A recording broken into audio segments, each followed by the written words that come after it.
آپ کا ذہن گیا نا کہ وہ رسول کریم علیہ السلام مدینہ منورہ والے وہ نہیں بات مولانا شہری قوانین سول جو ہے نا قوانین. آج کی گفتگو مولانا کی بہت گہری اور عمیق تھی نا رسالت کی اہمیت کے بارے میں. بہت فلسفیانہ اور حکیمانہ انداز سے انہوں نے سمجھایا نا کہ جتنے نظام ہیں دنیا میں ان میں جو چیزیں لی جاتی ہیں نا 3 سورسز ہیں الگ الگ.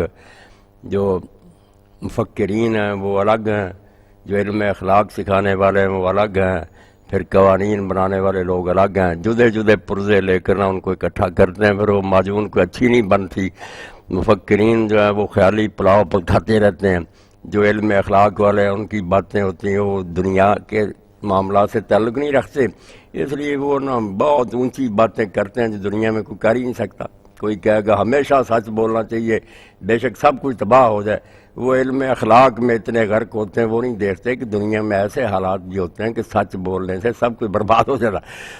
نبی جو ہوتا ہے نا وہ چونکہ اپنی طرف سے کچھ نہیں کہتا، اللہ سکھاتا، اللہ جذبات سے بالا ہے، وہ سب کو جانتا اور جذبات سے متاثر نہیں ہوتا. اس کے کلام میں جو بات ہوتی ہے نا وہ متوازن ہوتی ہے. وہ جانتا کہ سچ اس حد تک مفید ہے، یہاں جا کر نقصان دہ ہو جاتا. یہ علم اخلاق والے بس ایک بات پر زور دیتے جاتے ہیں کہ نہیں جھوٹ کسی حالت میں نہیں بولنا چاہیے. کوئی آدمی بیچارہ اس کے پیچھے قاتل لگے ہوئے نہ حق قتل کر رہا، وہ چھپ گیا آپ کے پاس آ کر. اب وہ آ کر پوچھتے ہیں کہ فلاں آدمی آپ نے دیکھا، آپ بڑے نیک بنتے، ہاں جی دیکھا یہ بیٹھا ہوا، وہ قتل کر دیتے ہیں. سچ نے کتنا نقصان پہنچایا. تو اس سچ سے پھر بہتر ہے کہ وہ غلط بیانی کرے کہ مجھے نہیں کو پتا، میں نے نہیں دیکھا. ہاں تو اس لیے انبیاء علیہ السلام کی تعلیم جو ہوتی ہے وہ اللہ کی دی ہوئی ہوتی ہے. اللہ کا ایک تو علم کامل ہے، اس میں کہیں خامی نہیں نکلتی. میں نے ایک واقعہ رسالہ مولوی نکلتا تھا دہلی سے، اس میں چھپا کہ کشمیر میں ایک کیس نا ڈوگرا راجا کے پاس چلا گیا، مسلمانوں کا کیس تھا. اب وہ جو مسلمان تھا نا وہ کہتا تھا کہ وراثت تقسیم کرو ہندو رواج کے مطابق. اور ان کے وکیل تھے عبدالعزیز صاحب لاہور سے، بڑے ماہر تھے، وہ بھی یہی وکالت کر رہے تھے کہ شریعت نہیں، بس آپ نا جو دنیاوی رواج اس کے مطابق تقسیم کریں. اب راجے نے پوچھا کہ آپ لوگ جب پیدا ہوتے ہیں تو کیا کرتے ہیں؟ کہا مولوی صاحب کو بلاتے ہیں، وہ شریعت کے مطابق کان میں اذان کہتا. بالغ ہوتے پھر کیا کرتے ہو؟ جب بالغ ہوتا مولوی صاحب کو بلاتے ہیں، شریعت کے مطابق نکاح ہوتا. موت کے وقت مولانا کو بلاتے ہیں، شریعت کے مطابق جنازہ پڑھتے ہیں. اس نے کہا پیدائش سے لے کر موت تک شریعت، اور اب وراثت تقسیم کرنے کا معاملہ آیا تو مجھے کہتے ہیں رواج کے مطابق تقسیم کر. یا تو اپنے دین کو چھوڑو، اگر یہ نہیں ٹھیک جواب دو اس کو، اگر ٹھیک ہے موت تک جو ساتھ چلتا ہے. بعد میں عبدالعزیز صاحب شرم کریں، آپ وکیل ہیں، بیرسٹر ہیں، کو حیا کریں کہ مسلمان پیدائش کے وقت مولانا، شادی کے وقت مولانا، جنازے کے وقت آپ شریعت کا موقع. تو بات یہ ہے کہ انبیاء کی تعلیم جو ہوتی ہے نا اس میں جوڑ نہیں ہوتا. اور ساتھ ہی اس نے پھر کہا کہ عبدالعزیز صاحب آپ مجھے یہ بتائیں کہ آپ اسلام کو اللہ کا دین کیسے مانتے؟ انہوں نے اپنی کئی باتیں کہیں جب پڑھی پڑھی، اس نے اگر نہیں. میں ایک بات آپ کو بتاتا ہوں کہ یورپ میں مکھن نکالتے ہیں ساری سے، پڑھے لکھے لوگ منتخب کیے جاتے ہیں، 300-400 آدمی ہوتا ہے قومی اسمبلی کا. وہ ایک قانون بناتے ہیں، سال نہیں گزرتا کہ انہیں ترمیم کی ضرورت پڑ جاتی ہے، خامیاں نظر آ سکتی. یہ اسلام جو ہے اس پر آپ عمل کریں نہ کریں، ساری دنیا نے بار بار دیکھا اس میں نقص نہیں کوئی نکلتا. اس سے بات تو یہ ہے کہ اللہ جب کہتا نا کہ بھائی نبی کے بھی میں حوالے کر دوں، وہ بھی بشر ہے، جس بات سے متاثر، کبھی غصے ہوتا کبھی راضی ہوتا، دین تو تباہ ہو جائے گا.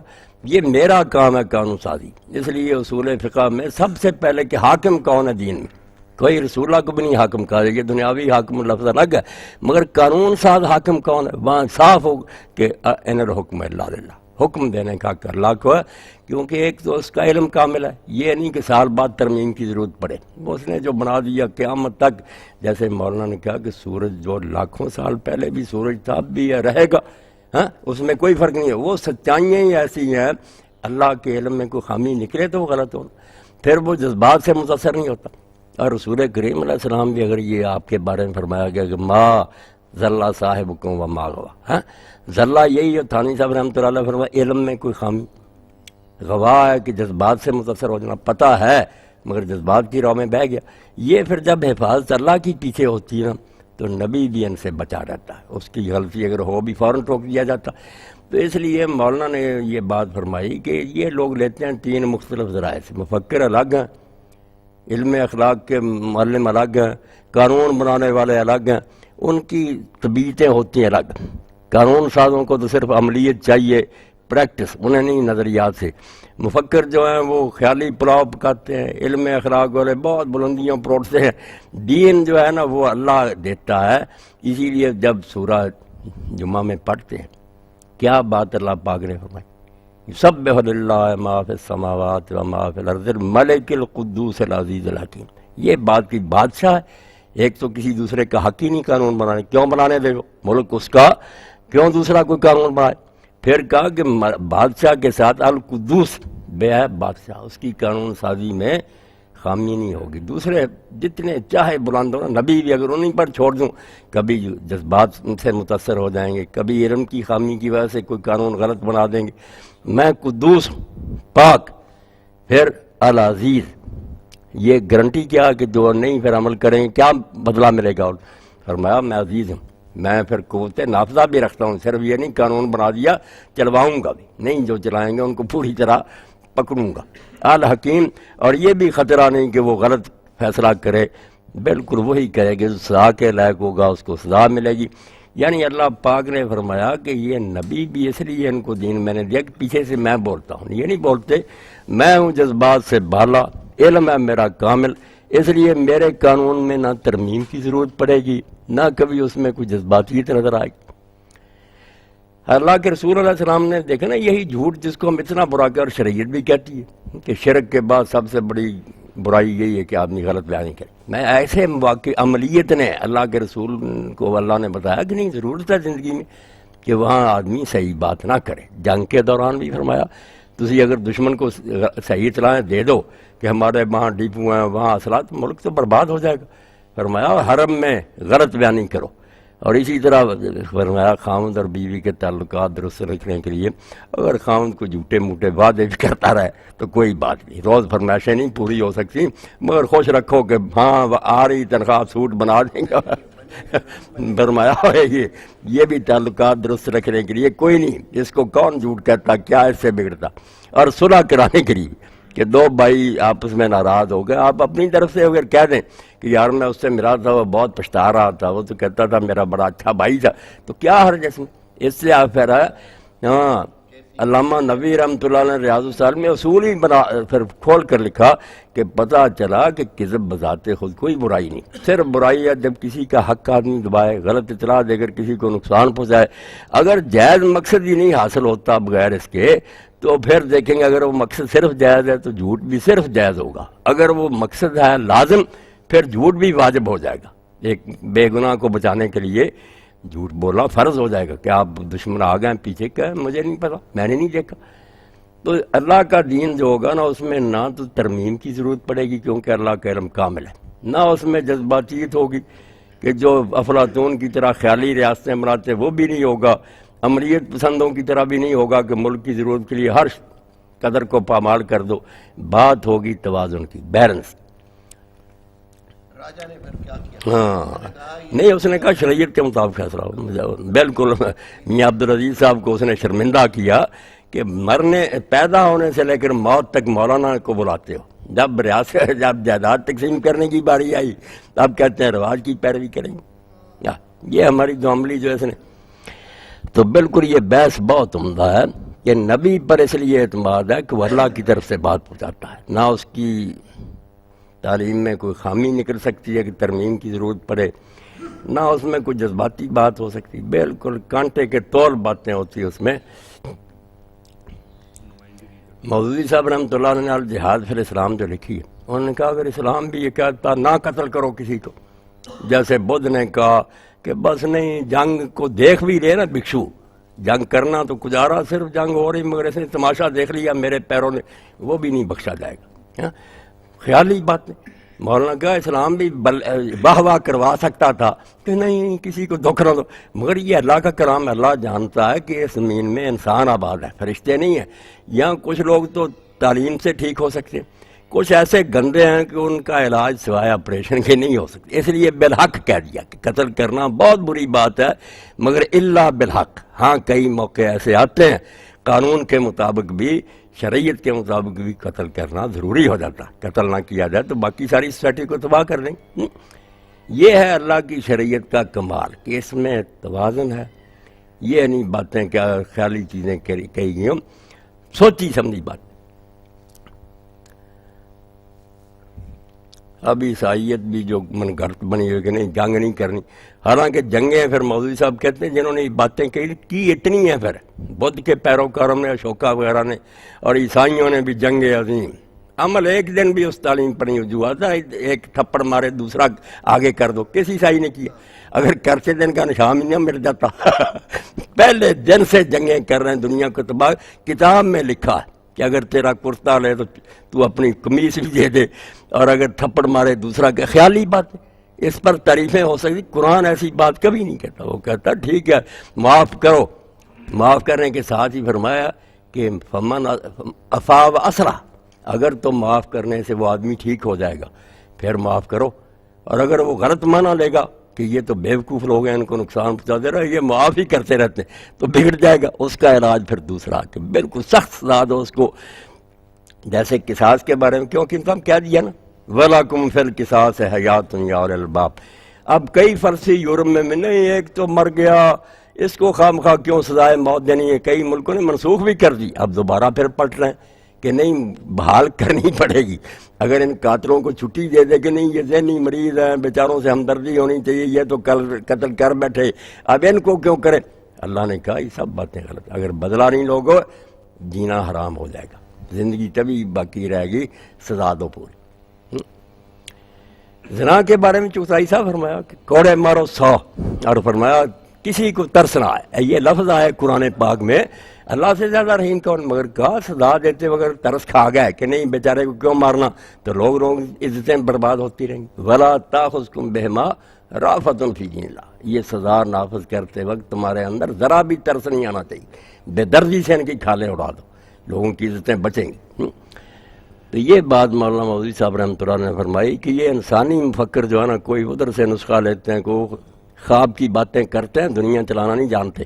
اللہ کو پتہ ہے انسان کی طبیعت کا، اس نے پیدا کیا ہے، اس کی خامیاں خوبیاں سب جانتا ہے، اس لیے وہ جو شریعت دیتا ہے نا وہ ہوتی ہے متوازن، اس میں جذبات بھی ہیں، رحم بھی کافی حد تک ہے۔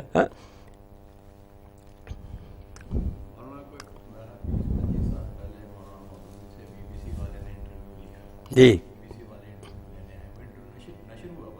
جی اس میں یہ سوال تھا کہ آپ کی سزائیں جو ہیں یہ وحشیانہ ہیں، ہمارا نے اس کا جواب دیا تھا کہ اس لیے تمہیں لگتی ہے کہ تمہاری ہمدردی ظالم کے ساتھ ہوتی ہے، مظلوم کے ساتھ ہوتی ہے، جو جرائم کرتا ہے وہ مہذب ہے، سزا جو ہے وحشیانہ، ہمدردی بدماشوں کے ساتھ ہے۔ جی جو جرم کر رہا ہے وہ تو شریف آدمی ہے۔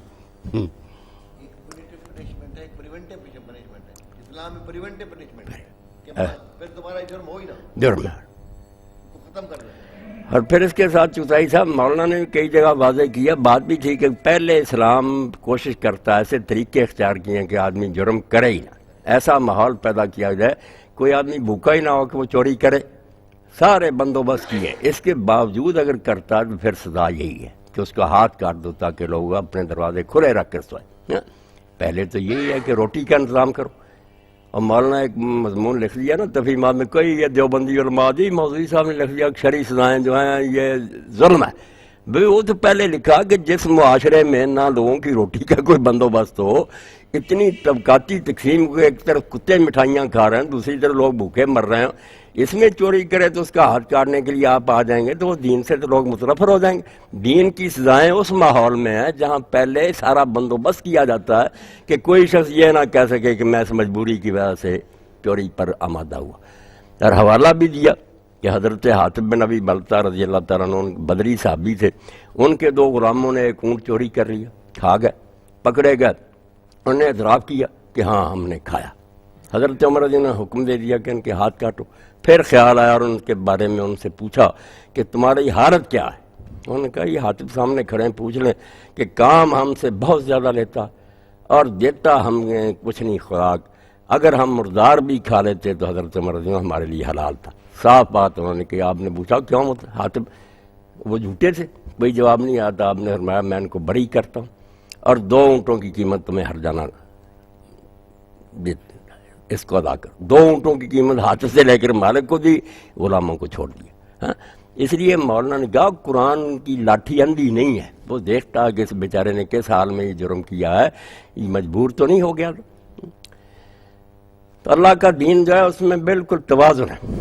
پہلے وہ برائی کو جڑ سے اکھاڑتا کہ جب شادی آسان ہو گئی, کوئی خرچہ نہیں, مہر معمولی, نکاح کرو چھوٹی عمر میں, کیوں لوگ زنا کریں گے, آسان کر دیا نکاح کو. یہ ماحول جس میں رشتے ملتے نہیں, لوگوں کے مطالبے بڑے ہیں, ایسے حالات میں اگر کوئی بچہ بچی ایک طرف آپ نے آگ بھڑکائی ہوئی ہے, کیبل اور ٹی وی اور سارے, کوئی گناہ کرے آپ ڈھلا لے کر شریعت کا آ جائے, وہ تو پھر یہی کہیں یار شریعت ہم غریبوں کے لیے دی. ایک طرف گناہ پر ہمیں مجبور کرتے ہیں, دوسری طرف ہم مارنے آتے. پہلے ایسا انتظام کرو, وہی پریونٹ ہے. مولوی صاحب نے فرمایا انسداد جرائم کا اس طرح کرتا, پہلے نیکی آسان ہو جاتی, برائی مشکل, ایسا ماحول بنا دیتا. پھر اگر کوئی گندا دانہ نکلتا تو اس کا علاج سخت کرتا کہ اس پاک ماحول میں کیوں پیدا ہوا. جی جی نہیں مجھے کوئی نہیں ملا. ہاں 13 مارچ کو. اچھا 13 مارچ کوئی ذکر ہی نہیں کیا. نہیں کوئی ذکر نہیں کیا.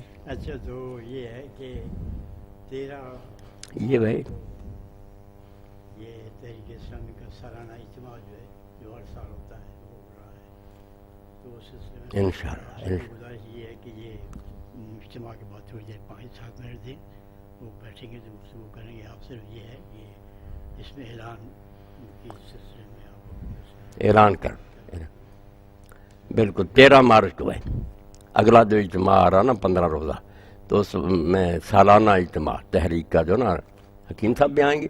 یہ حکیم صاحب آئیں گے انشاءاللہ, اور حکیم بھائی صاحب آئیں گے. ہاں ماشاء اللہ. امید ہے کہ حفیظ الرحمان اصل صاحب بھی آئیں گے. ہاں باقی دوستوں تک بھی یہ بات پہنچا ہے نا, جمعہ پر بھی اعلان کروں ہیں انشاءاللہ انشاءاللہ اعلان کریں گے. یہی اجتماع یہی ہوگا سارے ساتھیوں کو دعوت دیں. 9 بجے شروع ہوگا, 9 بجے 9 بجے انشاءاللہ نا.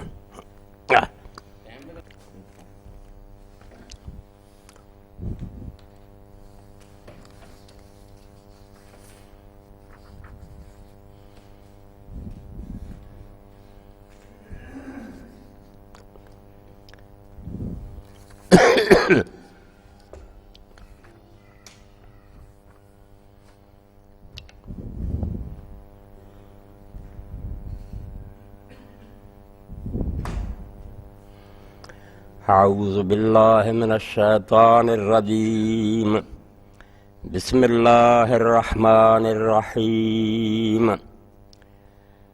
والذین کفروا لهم نار جہنم لا یقضى علیہم فیموتوا ولا یخفف عنہم من عذابها کذالک نجزی کل کفور. وهم يسترخون فيها ربنا أخرجنا نعمل صالحا غير الذي كنا نعمل أونعمركم ما يتذكر فيه من تذكر وجاءكم النذير فذوقوا فما للظالمين من نصير. إن الله عالم غيب السماوات والأرض إنه عليم بذات الصدور. سورہ فاطر کی 3 آیات میں نے آپ کے سامنے پڑھی ہیں, 36, 37 اور 38. اللہ پاک ان بدنصیبوں کا تذکرہ فرماتے ہیں کہ جنہوں نے اس حقیقت کو تسلیم نہ کیا کہ یہ زندگی عیش و عشرت کے لیے ہمیں نہیں ملی, نہ ہم کوئی جانور ہیں جو کھلی چراگاہ میں چھوڑ دیے گئے ہیں کہ یہاں عیاشیاں کریں اور مر جائیں اور مٹی میں مل جائیں. یہ انجام نہیں ہمارا. ہم اس دارالامتحان میں اتارے گئے ہیں, یہ کمرہ امتحان ہے اور ہمیں پرچہ دے دیا گیا, اس کو حل کر رہے ہیں. وقت ہے مقرر, وہ ہماری مرضی پر نہیں ہے. ٹائم جب اوور ہو جائے گا تو پرچہ ہاتھ سے لے لیا جائے گا. پھر ہماری زندگی کے بارے میں فیصلہ ہوگا کہ ان کی زندگی کامیاب ہے یا ناکام. اور وہ کامیابی اور ناکامی بھی کوئی سرسری بات نہیں کہ چلو فیل ہو گیا تو سپلیمنٹری ہو جانا، دوبارہ چانس نہیں ملے گا. انجام یا تو بہت شاندار ہوگا، ہمیشہ کی زندگی راحت کی اور آرام کی، یا مصیبتوں اور دکھوں میں پھنس جاؤ گے. مگر کمبخت لوگ جو تھے انہوں نے یہی سمجھا کہ بابر بیش کوش کے عالم دوبارہ نہیں، پھر کب آنا دنیا میں مزے کرو. بس وہ مزوں میں لگ گئے، چار پائے بن گئے. اولئک کالانعام بل هم اضل، چار پایوں سے بدتر. چار پایوں کی خواہشات کی بھی کوئی حد ہے کہ تھوڑا بہت گوشت کھا لیا پھر آرام سے بیٹھ گئے. یہ دن رات ہلکے کتے کی طرح بھاگے رہتے ہیں، اکٹھا کرتے رہتے ہیں حرام، بے شک اس میں سے کھانا کچھ بھی نصیب نہ ہو. ان کی حرص کی کوئی حد نہیں، کتوں سے بدتر ہو جاتے ہیں. مگر مانتے نہیں. انبیاء علیہ السلام اور اللہ کی کتابیں ببانگے دوہل اعلان کرتی ہیں ڈھول بجا بجا کر کہ جس خدا نے تمہیں پیدا کیا ہے وہ کھلنڈرا نہیں ہے، یہ کوئی کھیل اور تماشا نہیں جس کے لیے تم پیدا ہوئے ہو. وہ حکیم ہے، دانا ہے. اس نے بچوں کا یہ کھیل نہیں کرسایا، وہ دیکھ رہا ہے کہ تم اس دنیا میں کیا کر رہے ہو. مرنے کے بعد اس کا نتیجہ سامنے آنے والا. ڈر جاؤ. البدار البدار چیختے ہیں، چلاتے ہیں کہ جلدی کر وقت ختم ہو رہا. مگر یہ انسان غافل ہے، غفلت میں پڑا ہوا ہے، ہوش میں نہیں آتا. تو اللہ پاک فرماتے ہیں والذین کفروا، جو بدبخت نہیں مانتے نا کہ حساب کتاب ہوگا، اس کو نہیں مانتے. وہ کہتے نہیں عاقبت کی خبر خدا جانے، اب تو آرام سے گزرتی. ان کا یہ فلسفہ کہ عیش کرو. یہ ڈراوے جو ہیں کہ قیامت آئے گی، کب سے ڈرا رہے ہیں لوگ آدم علیہ السلام سے، آئی کیوں نہیں؟ پھر قرآن مجید میں یہ سب باتیں آتی ہیں. یہ بے ایمان کہتے ہیں وہ کہاں کھڑی ہے؟ پھر آ جائے ایانا مرسا، کب وہ لنگر انداز ہوگی؟ وہ کشتی کیوں نہیں آتی؟ کنارے لگے دیکھ لیں ہم قیامت. ٹھٹھے اڑاتے. اللہ پاک فرماتے ہیں جو نہیں مان رہے ہیں نا، نتیجہ کیا دیکھیں گے؟ پھر کیا انجام سامنے آئے گا؟ لہم نار و جہنم، دوزخ کی آگ ہوگی. اس سے 1000 ڈگری زیادہ تیز اس آگ میں ڈال دیے جائیں گے، انہیں بھونا جائے گا. پھر لا یقضی علیہم فیموتوا. ایک طریقہ تو اس سے بچنے کا یہ تھا، جان چھوٹنے کا، کہ مر جاتے، وہاں جل جاتے، مر جاتے، راکھ ہو جاتے، پھر بھی قصہ ختم ہو جاتا. لا یقضی علیہم فیموتوا. نہ تو قصہ ہی ختم ہوگا کہ یہ مر جائیں، اس طرح بھی جان نہیں چھوٹے گی، ہمیشہ زندہ رہیں گے. اسی کو اللہ پاک فرماتے ہیں لا یموت فیہا ولا یحیا.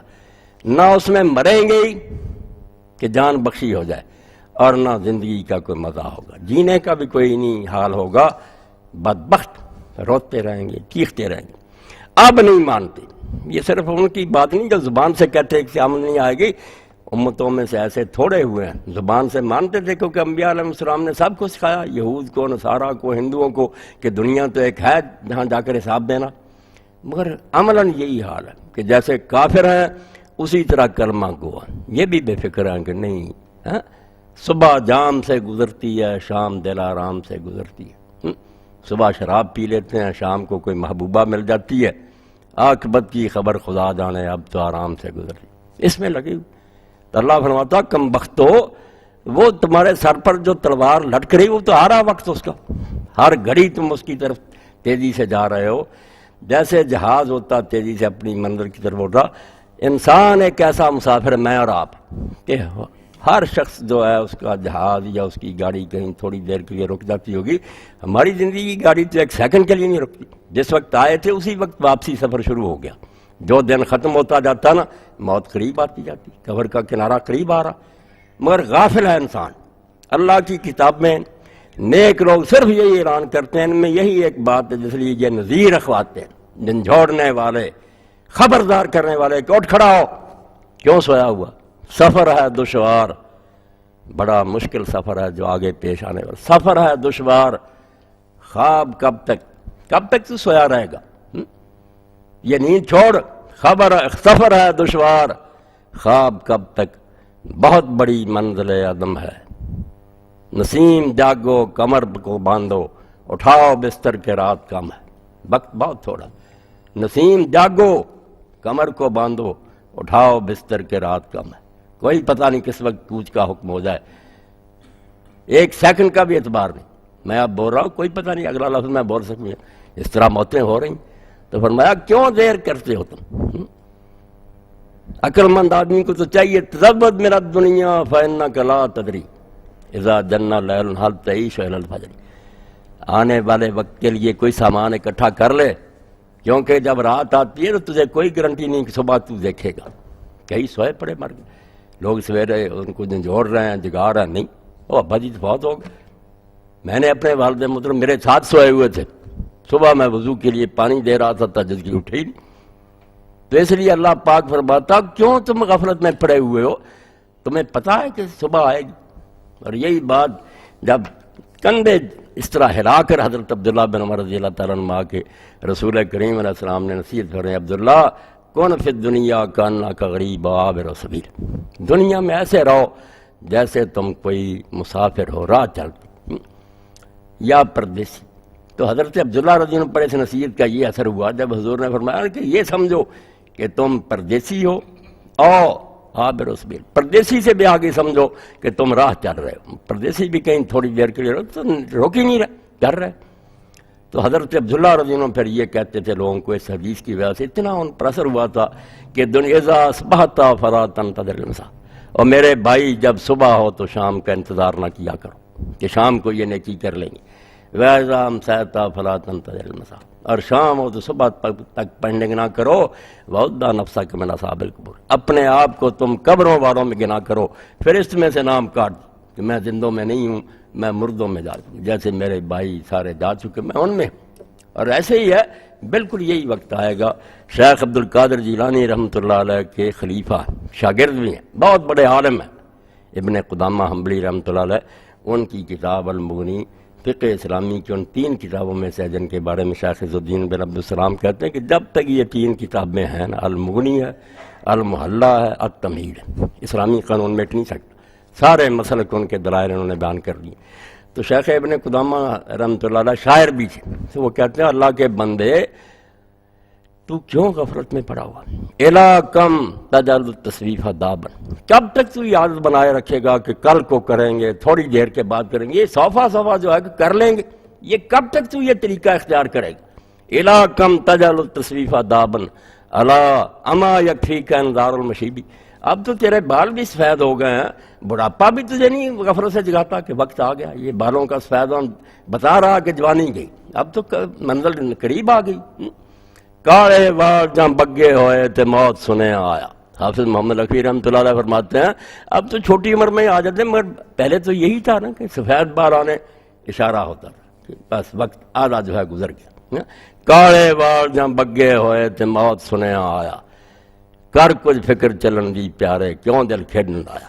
اللہ تعالیٰ فرماتے ہیں کہ نہ تو وہاں موت ہی آئے گی کہ تمہاری جان چھوٹ جائے، وَلَا يُخَفَّفُ عَنْهُم مِّنْ عَذَابِهَا، اور نہ جہنم کے عذاب میں کبھی نرمی کی جائے گی، یہ بھی نہیں کہ عذاب کبھی ہلکا ہو جائے، تھوڑی بہت چھٹی ملے، یہ بھی نہیں، کروڑوں اربوں سال گزرتے جائیں گے، بڑھتی جائے گی، زجرام سعید، اور ایندھن اس میں ڈالیں گے تو اس کا مقابلہ کرنے کے لیے تیار حوصلہ ہے۔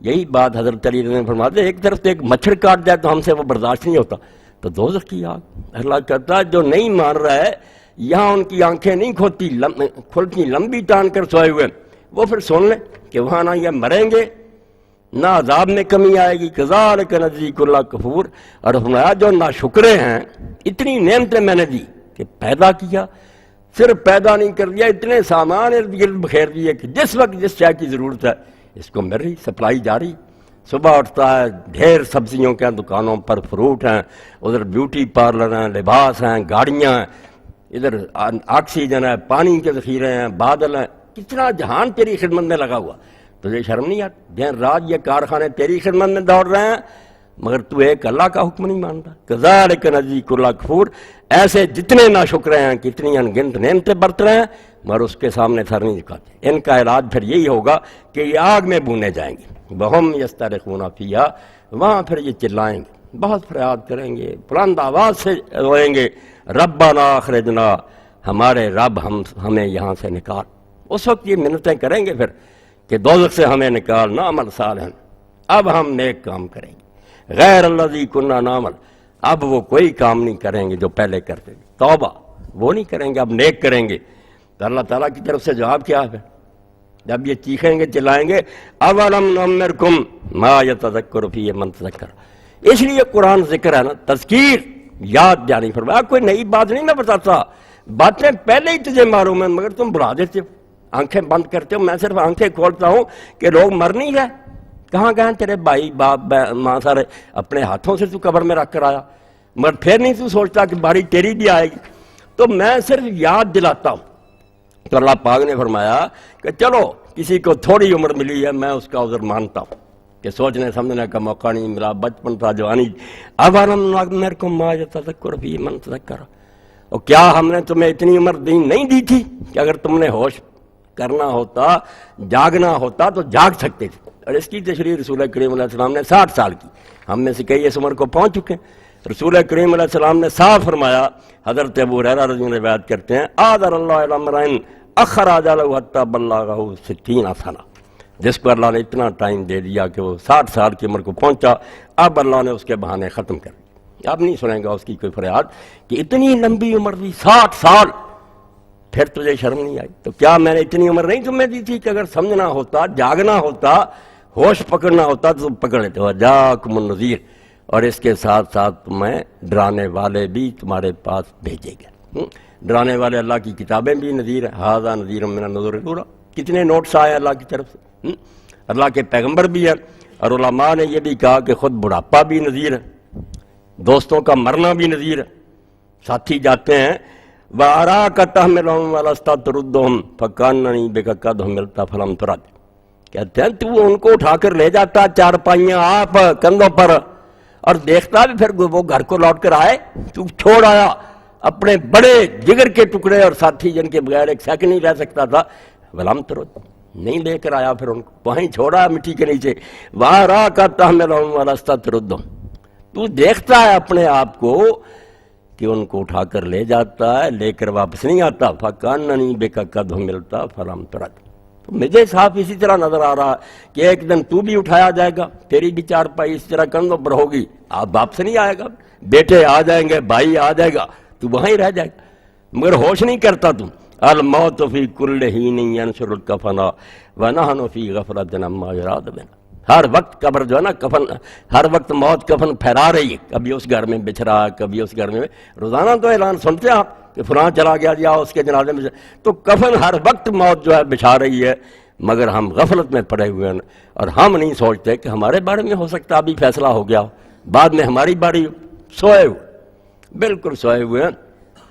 اور وہی شیخ جو ابن قدامہ رحمۃ اللہ علیہ کا میں نے ذکر کیا، وہ کہتے ہیں اللہ کے بندے تو خیال کر، اما یکفیک انک کل یوم تمر بقبر خلنا و حبیبی، تیرے جگانے کے لیے یہ بات کافی نہیں ہے؟ اس سے تجھے کوئی فائدہ نہیں ہوتا کہ تو روزانہ اپنے کسی بھائی اور دوست کی قبر کے پاس سے گزرتا ہے، گاڑی جا رہی ہوتی ہے اور تو دیکھتا ہے کہ وہ پاس ہی سڑک کے قبر میں لیٹا ہوا. تجھے پھر بھی شرم نہیں آتی کہ وہ چلا گیا، باری تو میری بھی آنے والی. کیسی بات. ٹھیک وہ سکھ ہی تھا، مگر اس نے کتاب بڑی پیاری لکھی دیا سنگھ نے، اور 2 مربع زمین اللہ کے راستے میں دے دی، ساری اپنی حویلیاں دے دیں، درویش بن گیا. اور کتاب پھر اس نے اسی بارے میں لکھی، زندگی بلا 100 سال. جیسے جیسے عمر چلتی جاتی ساتھ پھر نصیحت کرتا رہتا بچپن سے لے کر. تو پوری کتاب میں شاعری پنجابی میں کوئی بے حیائی کا کلمہ نہیں ہے. شاعر ورنہ اوٹ پٹانگ باتیں کر، صرف نصیحت، وقت کی قدر، آخرت کا حساب، اللہ کی بارگاہ میں حاضری. تو یہی بات کے ساتھی چلے گا نا، کہتا ہے دیا سنگھ سہیلیاں لد گئیاں ایک روز نوں تیریاں واریاں. ساتھی چلے گئے، تیری باری جانے والی. اور اسی کو شاعر اپنے ہر زبان میں لوگ کہتے ہیں، کمر باندھے ہوئے چلنے کو یہاں سب یار بیٹھے، بہت آگے گئے باقی جو ہیں تیار بیٹھے. مگر سو گیا انسان. تو اللہ فرماتا جب چیخو گے نا کہ نکال ہمیں یہاں سے، اب ہم نیک کام کریں گے اور اب نہیں برے کریں گے، تو جواب میں یہی دوں گا، اولم نعمرکم ما یتذکر فیہ من تذکر، کیا تمہیں اتنی عمر نہیں دی تھی کہ تم نے ہوش سنبھالنا ہوتا سنبھال لیتے. وجاکم النذیر، اور تمہیں خبردار کرنے والے درس دیتے رہے، قرآن سناتے رہے، کتابیں پڑھی گئیں، تیرے دوست جاتے رہے، بڑھاپا آ گیا. حضرت یعقوب علیہ السلام کا قرطبی لکھتے ہیں کہ انہوں نے ملک الموت سے کہا کہ یار مجھے تو اطلاع دینا پہلے.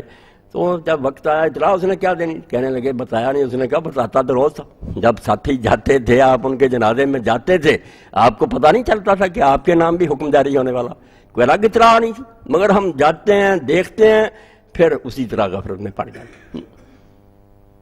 الناس فی غفلۃ والموت یوقظ۔ تفریح الخاطر میں علامہ ابن جوزی رحمۃ بیاض انہیں لکھی، نوٹ بک تھی، جو خیال آتا تو فوراً لکھ لیتے، شعر بھی یا کوئی اچھا خیال بہت عمدہ کشکول ہے، تو فرماتے ہیں الناس فی غفلۃ والموت یوقظ، لوگ سوئے پڑے ہیں، موت آ کر انہیں جگاتی ہے۔ موت کوئی جو ہے نا یہ فنا نہیں، سوئے ہوئے کو جگاتی ہے، یہ سوئے پڑے رہے یاشیاں کرتے رہے جگاتی ہے۔ وما یفیکون حتی ینفذ العمر، مگر بدبختی یہ ہے کہ لوگ اس وقت تک نہیں جاگتے، ہوش نہیں سنبھالتے جب تک عمر نہیں ختم ہو جاتی۔ ٹائم ختم ہوتا پھر عقل آتی ہے نا، پہلے نہیں ہوش سنبھال۔ یشیعون حالیم بجمع، پورا خاندان جاتا میت کے ساتھ، جا رہے ہیں بھائی، جا رہے ہیں دوست، جا رہے ہیں۔ وینظرون الی ما فیہ قد قبر، اپنی آنکھوں سے دیکھتے ہیں کہ کتنا تنگ گڑھا ہے جس میں پیارے کو رکھ دیا اور آگے اینٹیں دے دی، مٹی ہاتھوں سے ڈال دی، دیکھ کر آتے ہیں۔ وَيَرْجِعُونَ إِلَىٰ أَحْوَالِ غَفْلَةٍ، مگر پھر اسی غفلت میں آ کر پھنس جاتے ہیں، بھول جاتے ہیں۔ كَأَنَّهُمْ مَا رَأَوْا شَيْئًا وَلَا نَظَرُوا، ایسے ہو جاتے ہیں کہ جیسے انہوں نے نہ کوئی مردہ دیکھا ہے نہ کوئی قبر دیکھی ہے۔ كَأَنَّهُمْ مَا رَأَوْا شَيْئًا وَلَا نَظَرُوا، بالکل اسی طرح کے بیوقوف اور نادان جیسے کوئی حادثہ نہیں گزرا۔ فَذُوقُوا مَا لِلظَّالِمِينَ مِن نَصِيرٍ، کیسا جواب ملا کہ اب جہنم کا عذاب چکھتے رہو، اس کا مزہ، تمہارے جیسے ظالموں کا اب کوئی حمایتی نہیں ملے گا، کوئی مددگار نہیں آئے گا تمہیں چھڑانے کے لیے، اب یہاں ہی دانوں کی طرح بھنتے رہو گے اور سزا پاتے رہو گے۔ اب کہا کہ کوئی یہ وہم کرے کہ کس کو پتا ہم نے کیا کیا، بھول گئی باتیں، ہمیں نہیں یاد کہ ہم نے کیا کیا۔ اتنے میں فرمایا نہیں، تمہیں بھول گئی جس نے حساب کرنا ہے نا، ان اللہ عالم غیب السماوات والارض، سن لے اس کے سامنے زمین و آسمان کی ہر پوشیدہ شاید جو ہے ظاہر ہے، اس سے کوئی چھپا ہوا نہیں ہے۔ تیرے دل کے ارادے انہ علیم بذات الصدور، تو نے دل میں جو چھپائی ہوئی تھی باتیں وہ انہیں بھی جانتا۔ اس لیے معاملہ جو ہے نا ایسی ہستی سے ہے جہاں کھوٹا سکہ نہیں چلے گا۔ شیخ عبدالقادر جیلانی رحمۃ اللہ علیہ اپنے واعظ میں کہتے تھے، الفتح الربانی اردو ترجمہ بھی ہو گیا، کہتے جو لوگوں دنیا کے بازار میں کھوٹے سکے بھی چل جاتے ہیں اور لوگ دھوکے سے لے لیتے ہیں، مگر جس اللہ سے واسطہ ہے نا، جس نے حساب کرنا ہے وہ بہت باریک بین ہے، دل کے ارادوں تک اس کی نظر ہے، وہاں کوئی دھوکہ نہیں جا سکتا۔ کھرا مار لے کر جاؤ، وہاں تو بڑے بڑے نیک عمل جو ہیں پھونک مار کو اڑا دیے جائیں گے کہ تم نے جہاد کیا تھا کہ تمہاری تعریف کی جائے، تم خرچ کرتے تھے تمہیں سخی کہا جائے، تم درس دیتے تھے کہ لوگ قاری صاحب کہہ کر تمہارے ہاتھ چومے، وہ تو ہو گیا، مجھ سے کیا مانگتے، حکم دیا جائے گا کہ ان کو سر کے بالوں سے پکڑ کر جہنم میں پھینک دو۔ اور رسول کریم علیہ السلام نے فرمایا سب سے پہلے دوزخ بھڑکایا بھی ان تینوں سے پر جائے گا، دوزخ میں یہ جائیں گے غازی، عالم اور سخی۔ اللہ کہے گا میں اتنا دیا تھا مال اور علم اور طاقت، کیا کیا تیرے دین کے لیے؟ کیا فرمایا جھوٹ بولتے، تم یہ چاہتے تھے کہ شہرت ہو، تمہاری تعریف ہو، وقت کیلا، تمہارا معاوضہ دنیا میں مل گیا، سب کچھ ہو گیا، اب کیا چاہتے؟ تو اللہ کا خوف دلوں میں ہونا چاہیے۔ یہ روایت جب حضرت ابو ہریرہ رضی اللہ عنہ نے فرمائی تو روتے تھے زار زار، کہا میں اس وقت صرف تنہا تھا حضور کے ساتھ، جب حضور نے اکیلے مجھے سنائی یہ بات، اور یہی ان سے کہا تھا شفیع بھائی نے۔ وہ شفیع جب آیا شام سے، اس نے کہا ابو ہریرہ رضی، لوگ چلے گئے، انہوں نے کہا ابو ہریرہ رضی مجھے کوئی وہ حدیث سناؤ یار جو تو نے ڈائریکٹ رسول اللہ سے سنی۔ اس وقت انہوں نے کہا آ بچہ پھر میں تجھے ایک حدیث سناؤں، جب میں تنہا تھا اور اس وقت صرف حضور سے، میں نے آپ سے کہا یا رسول اللہ مجھے کو آپ نے فرمایا ابو ہریرہ سب سے پہلے 3 آدمی جن پر جہنم بھڑکایا جائے گا، وہ عالم ہوگا، شہید ہوگا اور سخی ہوگا۔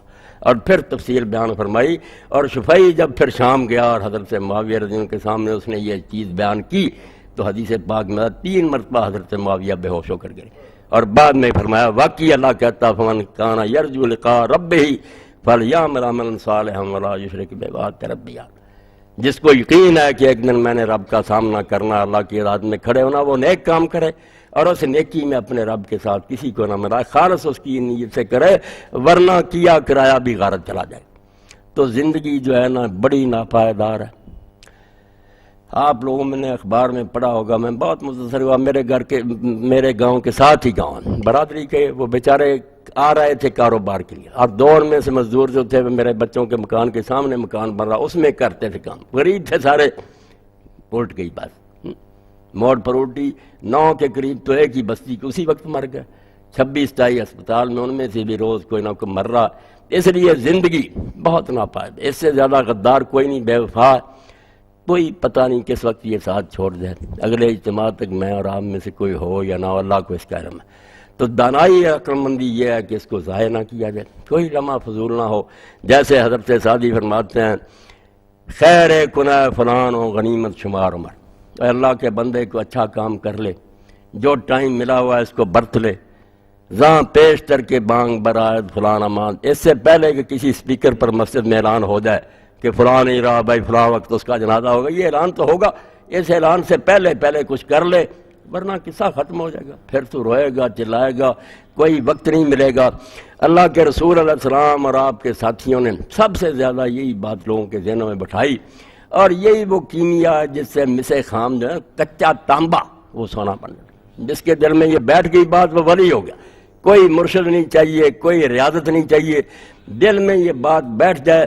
جیسے سیدنا عمر بن الخطاب رضی اللہ تعالیٰ عنہ کی انگوٹھی، اس میں انہوں نے کندھا کرایا ہوا تھا، یعنی نقش یہ تھا امیر المومنین کی انگوٹھی کا، کفا بالموت واعظا یا عمر. اے عمر، انسان کو نصیحت کرنے کے لیے نہ کسی عالم کے درس کی ضرورت ہے، نہ کتابیں پڑھنے کی، اس کے لیے موت کا خیال ہی واحد کافی ہے. یاد کر لے کہ ایک دن میں دنیا میں نہیں ہوں گا، قبر میں ہوں گا، کوئی وہاں ساتھی نہیں ہوگا، صرف اعمال ہوں گے. رسول کریم علیہ السلام نے فرمایا جب کوئی آدمی مرتا 3 چیزیں ہوتی نا پیچھے، کوئی رشتہ دار ہوتے ہیں، ایک مال ہوتا ہے، ایک اس کے عمل ہوتے ہیں.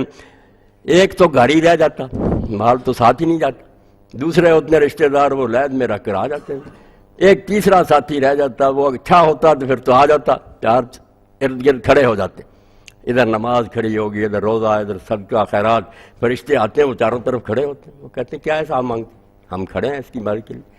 وہ نجات پاتا ہے. اور جو دوسرا ہوتا ہے اس کے پاس اعمال کوئی نہیں ہوتے، وہ پھر وہ چیختا ہے، اور بری حالت میں گندے اعمال آتے ہیں تو وہ کہتے ہیں کہ بھئی تو نے نیک اعمال کی تو فکر کی نہیں کی، ہمارا ہی ساتھی بن رہا، ہم آ گئے، شامت تیری آ گئی. پھر تو اس وقت سے پہلے دانائی یہ ہے کہ ہم موقع جو ہے نا اس سے فائدہ اٹھا لیں، اللہ کا خوف دل میں پیدا کریں، اور دین پر جو قیامت آ رہی ہے خصوصاً اس ملک میں، اب تو کوئی شخص ایسا نہیں جس کی آنکھیں نہیں کھول گئیں.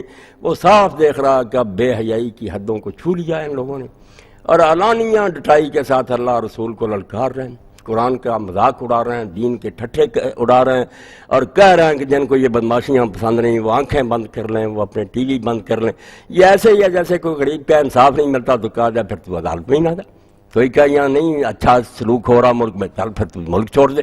یعنی ایک اچھا علاج نکال لیا کہ برائی ختم نہیں کرنی، تم لوگ نہیں پسند کر رہے، چلتے بنو پھر. توبہ توبہ توبہ. ان حالات میں مستحفظ من کتاب اللہ، اللہ کہتا جو اہل کتاب ان کے عالم اپنی کتاب کے محافظ بنائے گئے تھے، ان کا کام تھا کہ اس وقت اٹھتے اور اس کی حفاظت کرتے. تو امت مسلمہ کو بیدار ہونا چاہیے، اور جن کو اللہ نے توفیق دی ہے تھوڑے بہت کے دین کے لیے آتے ہیں. ہم جنگ نہیں کر سکتے، لڑائیاں نہیں لڑ سکتے، مگر اللہ کے بندو یہ اجتماعی جو ہے سالانہ اجتماع بیائی، یہ 15 روزہ، یہ ہم اکٹھے ہوتے ہیں بالکل اپنے دین کی حفاظت کے لیے کہ چلو اس بدتمیزی کے دور میں جب وبا عام ہو گئی ہے، جراثیم تھوڑا بہت آ جائیں، کچھ نہ کچھ دوائی پی لیں 10-15 دن کے بعد، اپنا ایمان تو بچا لیں. ایسا ماحول خراب ہو گیا. اور دوسرے ساتھی جو غافل ہیں ان تک بھی ہمارا کام ہے کہ اس کو پہنچائیں. حکیم صاحب اللہ تعالیٰ ان کو سلام دے، انہوں نے بتا دیجیے کہ اگلا اجتماع جو ہوگا نا 15 دن کے بعد 13 مارچ کو وہ سالانہ اجتماع ہوگا تحریک اسلامی کا، اس میں ہمارے قائدین بھی آئیں گے، اللہ ان کی مدد فرمائے. تو آپ لوگ باقی ساتھیوں تک بھی یہ بات پہنچائیں. اگلے اجتماع میں بہت زیادہ رونق ہونی چاہیے. ہمارا جو کام ہے کہ اللہ کے رسول کے دین کے وارث ہمیں اتنی بڑی دولت ملی ہے، ہم خود بھی اس کی حفاظت کریں، دوسرے لوگوں تک بھی اس کو پہنچانے کی کوشش کریں، اس میں کوتاہی نہ کریں. اس کے ہم مکلف ہیں، باقی اللہ تعالیٰ کو جو منظور ہوتا تو وہی ہے، وہ خود اپنے دین کا محافظ ہے. فکر مند نہیں اتنا ہونا چاہیے. بڑے بڑے ایسے آئے ہیں، یہ تو کچھ بھی نہیں. اللہ تعالیٰ نے قرآن مجید میں قریش کو کہا کہ تم ان کے 10ویں حصے تک نہیں پہنچے. جو پہلے لوگ ہوئے بے ایمان، ان کو اتنا دیا کہ ماں بلغوا مشارہ، ان کے مشار 10ویں کا بھی 10واں جو وہ بھی تمہارے پاس طاقت نہیں، مگر وہ رہے. چلو زمین میں چل پر کر پھینکو، کہاں ہیں ان کے محل. اور بالکل جیسے وہ عمر خیام کہتا ہے نا، ہے یہی مگر یہ آنکھیں نہیں کھولتے، یہ سمجھتے نہیں ہمارے ساتھ نہیں ہوگا، ہم نے راستے بند کر لیے. سب بند کیے تھے لوگوں نے، وہاں ہی دھماکہ ہو گیا تھا، محافظوں نے کر دیا تھا. نہیں رہے وہ فرعون نہ نمرود، نہ کوئی رہے گا ہی، رہے گا نام اللہ کا. مگر بدبخت ہیں کہ آپ بھی برباد ہوتے ہیں، دین کو بھی نقصان پہنچاتے ہیں۔ تو عمر خیام یہی کہتا ہے کہ زمین میں بے شمار نشان ہے، قرآن بھی یہی کہتا ہے نا، اللہ نے علم کا ایک ذریعہ یہ بھی بتا کہ سیر کرو، مگر سیر یہ نہیں کہ جاؤ اور وہاں برف باری دیکھو تو عیش کر کے آ جاؤ، نہیں، یادگاریں دیکھو، پرانے نشان دیکھو، قلعے دیکھو، عمارتیں دیکھو کہ وہ لوگ کدھر گئے۔ تو کہتا ہاں کسر کہ با چرخ حمیدت پہلو بر درگہیاں شہاں نہاد اندیرو، ایک جگہ نہیں ہر جگہ یہ کہتا وہ محل میں نے دیکھے جا کر جو آسمان کے ساتھ برابری کرتے تھے، بڑے بلند و بالا، اور جن کی دہلیزوں پر آ کر دوسرے بادشاہ سجدے کرتے تھے، یہ اتنے بڑے بادشاہ، دوسرے بادشاہ اپنی پیشانیاں رکھتے تھے، ہاں دیدیم کے بر کنگراش فاختہ بگفت بنشستہ ہمیں گفت کے کو کو کو کو، کہتا میں نے دیکھا کہ اس کے مناروں پر فاختہ بیٹھی ہوئی تھی، وہ کو کو کو، آپ فارسی میں کو کہتے ہیں کہاں ہے کہاں ہے کہاں، کہتا میں نے اس سے سنا، وہ تو اپنی بولی بول رہی تھی مگر شاعر ہوتا نا، اس نے تخیل سے کام نتیجہ نکالتا۔ میں نے دیکھا کہ اب وہاں رہنے والے کوئی نہیں تھے بادشاہ، وہاں مکڑیوں نے جالے تنے ہوئے تھے، فاختہ اوپر بیٹھی تھی اور وہ یہی کہہ رہی تھی کو کو کو کو، کہ کہاں ہے وہ اب حکمران۔ یہ پوری زمین بھری ہوئی ہے، اپنے علاقوں میں موجود ہے کہ جا کے نور جہاں کا مقبرہ دیکھو کیسے ہیں ویران، سارے ملک کی حکمران تھی، کوئی چراغ نہیں، کوئی وہاں پھول نہیں، کوئی نہیں، لوگ جالے بنا رہی ہیں وہاں چمگادڑوں نے۔ تو عقل مندوں کے لیے بصیرت ہے، جو اندھے ہوتے ہیں ان کی آنکھوں پر پٹی بندی رہتی ہے، جب سر پر لاٹھی پڑتی ہے پھر ہوش آتا ہے، خود تو برباد ہوتے ہیں، دین کو بھی اور ملک کو بھی برباد کرتے ہیں۔ اب ہماری دعا یہی ہے کہ اگر ان کی قسمت میں ہدایت نہیں ہے تو اللہ ہمیں ان سے نجات دے، بالکل نجات دے۔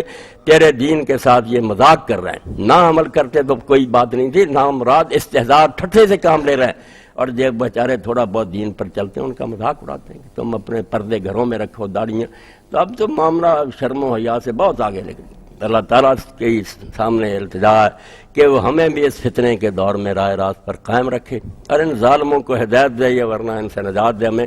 وآخر دعوانا الحمدللہ رب العالمین۔ اب محترم حکیم صاحب آپ کے سامنے درس حدیث۔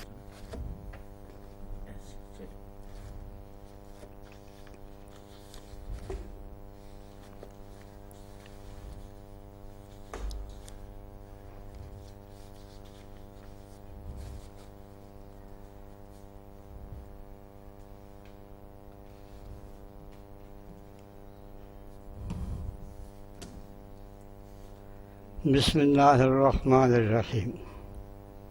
عن عائشة رضی اللہ تعالی عنہ ان قریشا اہمهم شأن المخزومیة التي سرقت، فقالوا من يكلم فيها رسول الله صلى الله عليه وسلم، فقالوا ومن يجترئ عليه إلا أسامة بن زيد رضي الله تعالى عنهما حب رسول الله صلى الله عليه وسلم، فقالوا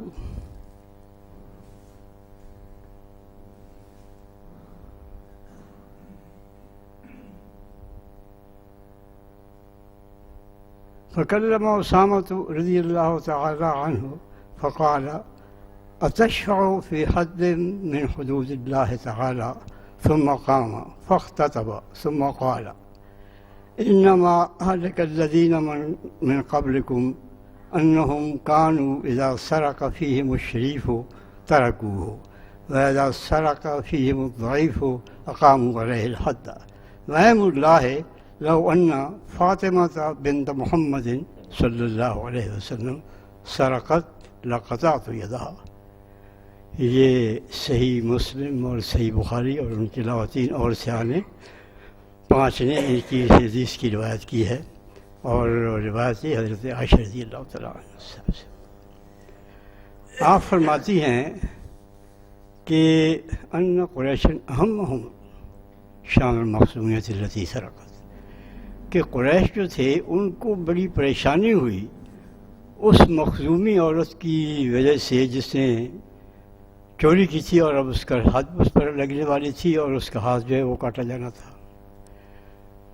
قریش کو اس کی اس لیے ہوئی کہ قریش بہرحال ایک بڑا قبیلہ تھا اور بنو مخزوم کا اس میں بڑا زبردست جو ہے اس کا تھا، اس کا وقار تھا، اس میں بڑے اہم مناصب تھے اس کو، جو ان کا منصب تھا یہ کعبہ کے مکہ معظمہ کے اندر ابو جہل جیسا شخص جو ہے جو ان کی لشکر سردار ہوتا تھا وہ ان میں سے تھا. حضرت خالد بن ولید جیسے سپہ سالار انہوں نے پیدا کی. تو اتنا بڑا قبیلہ اور اتنا معزز اور اتنا باوقار قبیلہ تھا، اس کی ایک عورت کا اگر ہاتھ کٹ جائے یہ تو بڑی شرمناک بات ہے اس پورے قبیلے کے لیے. تو ان کو یہ پریشانی ہوئی کہ اس کا کیا کوئی اور طریقہ ہو سکتا ہے کہ اس پر ہاتھ نہ لگے، اس کا ہاتھ نہ کٹے اور کوئی اور طریقے سے کسی طرح سے اس کی تلافی ہو سکے کہ یا کاٹنے کا ہاتھ کاٹنے کے علاوہ کوئی اور اس کی صورت نکل آئے.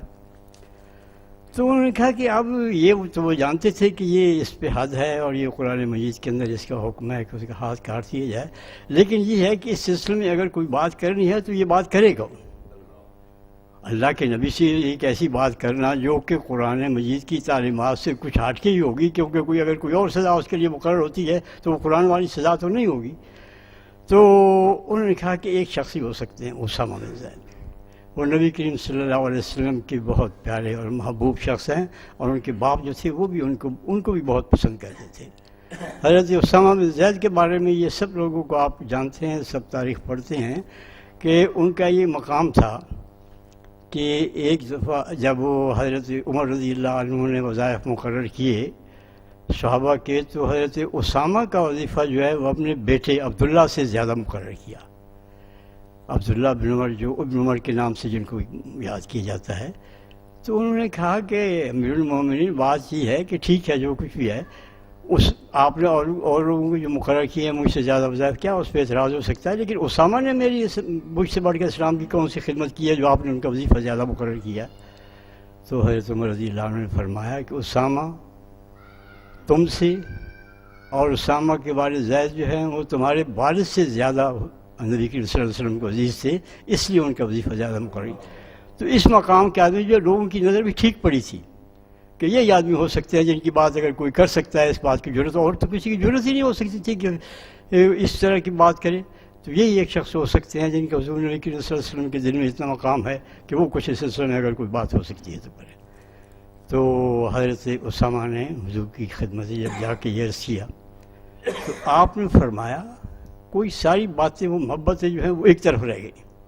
فرمایا اتشفع فی حد من حدود اللہ، کیا تم اللہ کی ایک حد کے بارے میں شفاعت پیش کرتے ہو؟ میں تو اللہ تعالیٰ کے رسول اسی حد کو نافذ کرنے کے لیے آیا ہوں، اور تم اس کے لیے مجھے یہ مجرم کی جو ہے اس کی شفاعت کرنے کے لیے آیا. تو پھر آپ نے یہ نہیں کہ حضرت اسامہ کو ڈانٹ کے ختم ہو گئی بات، نہیں، پھر آپ نے لوگوں کو جمع کیا اور کھڑے ہو کے خطاب کیا لوگوں کو اور فرمایا کہ پہلے جو لوگ ہلاک ہوئے تھے وہ اس وجہ سے ہلاک ہوئے تھے کہ ان کے اندر کوئی چودھری جو وہ اگر کسی جرم کا ارتکاب اس کا کرتا تھا تو اس پر تو وہ حد نافذ کر دیتے تھے، لیکن ان کے اندر کوئی معمولی آدمی جو ہے وہ اگر جرم کا ارتکاب کرتا تھا تو وہ کوئی چودھری آدمی جو تھا وہ اگر کوئی جرم کا ارتکاب کرتا تو اس سے تو وہ حد نافذ نہیں کرتے تھے، لیکن اگر کوئی غریب آدمی کوئی معمولی آدمی جو ہے اس سے اگر کسی جرم کا ارتکاب ہوتا تھا اور اس پر حد ہوتی تو اس وقت اس پر بہت نافذ کر دیتے تھے. تو یہ تمہارے ساتھ کیسے ہو سکتا ہے؟ اب آپ یہ دیکھیے کہ نبی کریم صلی اللہ علیہ وسلم نے اپنے ایک محبوب ترین شخص کو اس بات کے کس قدر ڈانٹا، اور صرف ڈانٹنا کافی نہیں سمجھا بلکہ اس پر ایک خطبہ دیا، لوگوں کو خطاب کیا کہ یہ جو ہے یہ تو ہلاکت کا سبب ہے کہ کسی کی سفارش کے لیے کسی مجرم کی سفارش کے لیے اس کو چھڑانے کے لیے بات کیجیے. اللہ کی حدود کے اندر خدا کو نبی بھی کوئی ترمیم نہیں کر سکتا، اس کے لیے کوئی حد ہو رہی ہے. اور پھر آپ نے یہ بھی بتایا کہ یہ نہیں ہے بات کہ یہ کوئی معمولی بات ہے بلکہ یہ امتوں کی ہلاکت کا سبب بنتا ہے. تم سے پہلے جو ہوئے تھے ان میں یہی ہوتا تھا کہ ان میں سے اگر کوئی چوری کرتا ان کا کوئی چودھری جو ہے اس کا تو ہاتھ نہیں کرتا تھا، لیکن عام آدمی جو ہے اس پر وہ حد نافذ کر دیتے اور اس کے ہاتھ کاٹ دیتے تھے. تو یہ چیز جو ہے یہاں آپ یہ دیکھیے کہ نبی کریم صلی اللہ علیہ وسلم نے ایک طرف حدود کی کتنی اہمیت ہے، کسی مجرم کو معاف کرنے کی یا اس کے بارے میں سفارش قبول کرنے کی، صرف ڈانٹنے کا نہیں سزا بلکہ پبلک اس بات کا واضح کر دیا کہ اس بارے میں کوئی سفارش نہیں ہو سکتی، یہ تو ہلاکت کا سبب ہے. اور پھر آپ یہ دیکھ لیں کہ یہ وہ اسامہ، ایک تو آپ کی وہ کہ اس کے بارے میں دوسرا یہ ہے کہ آپ نے جیش اسامہ ایک ایسے لشکر پر آپ نے اس کو مقرر کیا، جو انہیں مقرر کیا جس میں کہ اکابر صحابہ موجود تھے، جو آخری آپ نے برقا کی طرف بھیجنے کے لیے جیش تیار کیا تھا، حضرت اسامہ اس کے سربراہ تھے۔ ایسے شخص کے بارے میں آپ نے ان کو ڈانٹ دیا سختی کے ساتھ اور پبلکلی ڈانٹا۔ تو اب یہ ہے کہ کسی شخص کو بھی جو سزا ہے اس کی سزا نہیں ٹل سکتی، اور اس سزا کے لیے قرآن مجید میں جیسے کہ بھی آپ پہلے سن چکے ہیں مولانا کے درس میں، لا تأخذکم رأفۃ فی دین اللہ ان کنتم تؤمنون باللہ والیوم الآخر، اور اس میں کوئی عزیز ہو قریب ہو کچھ ہو، کوئی اس میں چیز نہیں آ سکتی، کوئی اس میں چیز آڑے نہیں آ سکتی، کوئی محبت، کوئی پیار، کوئی رحم، کوئی ترس۔ اگر تمہارے اندر اللہ کا خوف، اللہ پر ایمان ہے اور تمہارا آخرت پر ایمان ہے، تو پھر ان پر کوئی تمہیں ترس نہیں آنا چاہیے، کوئی محبت یا کوئی حصہ داری یا کوئی چیز جو ہے وہ تمہیں اس پر آمادہ نہ کرے کہ اس کے بارے میں تم کوئی نرمی برتو۔ ان کنتم تؤمنون باللہ والیوم الآخر کی بات خاص طور پر کیوں کہی ہے؟ اس لیے کہ اللہ کی جس کے حد جس نے مقرر کی ہے وہ تمہاری اس حرکت کو دیکھ رہا ہے کہ تم کیا کر رہے ہو، اس سے تم غائب نہیں ہو، وہ تمہارے دلوں کی نیت کو بھی جانتا ہے کہ تم کس غرض سے یہ کہہ رہے ہو، کسی بڑے خاندان کو بچانے کے لیے کہہ رہے ہو، کسی بہت چودھری عورت کو جو ہے اس کو بچانے کے لیے کر رہے ہو، یہ جذبہ انسانیت تمہارے اندر جو ہے وہی جاگ اٹھا ہے۔ دوسری یہ ہے کہ والیوم الآخر، آخرت پر بھی ایمان رکھتے ہو اگر تم، تو پھر تم اس کے ساتھ رافت نہیں کر سکتے۔ اس کی وجہ یہ ہے کہ تمہیں اگر آخرت پر ایمان ہے تو پھر آخرت میں تمہیں جواب دہی کرنی ہوگی کہ تم نے یہ سفارش کیوں کی، تم نے اس کے بارے میں ترس کیوں کھایا اور اس کی سزا کیوں معاف کی۔ اس لیے نبی کریم صلی اللہ علیہ وسلم نے صرف ایک زبانی بات کہہ کر نہیں چھوڑ دی، بلکہ آگے یہ بھی فرمایا کہ لو کانت فاطمہ بنت محمد صلی اللہ علیہ وسلم لقطعت یدہا، کہ اگر یہ تو مخزومیہ ہے نا، یہ ٹھیک ہے ہماری رشتہ دار سے ہے لیکن بہت دور سے ہے، لیکن اگر فاطمہ بنت محمد جو کہ میری جگر گوشہ ہیں، کون نہیں جانتا کہ حضرت فاطمہ رضی اللہ عنہا کا کیا مقام تھا نبی کریم صلی اللہ علیہ وسلم کے جن کے بارے میں یہ فیاض ہے من سیدات اہل جنت، اہل جنت کی عورتوں کی سردار میں سے وہ بھی سردار ہے۔ ان کے بارے میں حسن حسین کی جو والدہ ہیں، حضرت علی کی جو بیوی ہیں، نبی کریم صلی اللہ علیہ وسلم کی جو بیٹی ہیں اور جن سے ان کی ساری نسلات چل رہی ہے، ان کے بارے میں آپ یہ کہتے ہیں کہ لو کانت فاطمہ بنت محمد لقطعت یدہا، کہ فاطمہ بھی اگر یہ چوری کرتی تو میں اس کا ہاتھ کاٹ دیتا۔ اور کیا کہتے ہو؟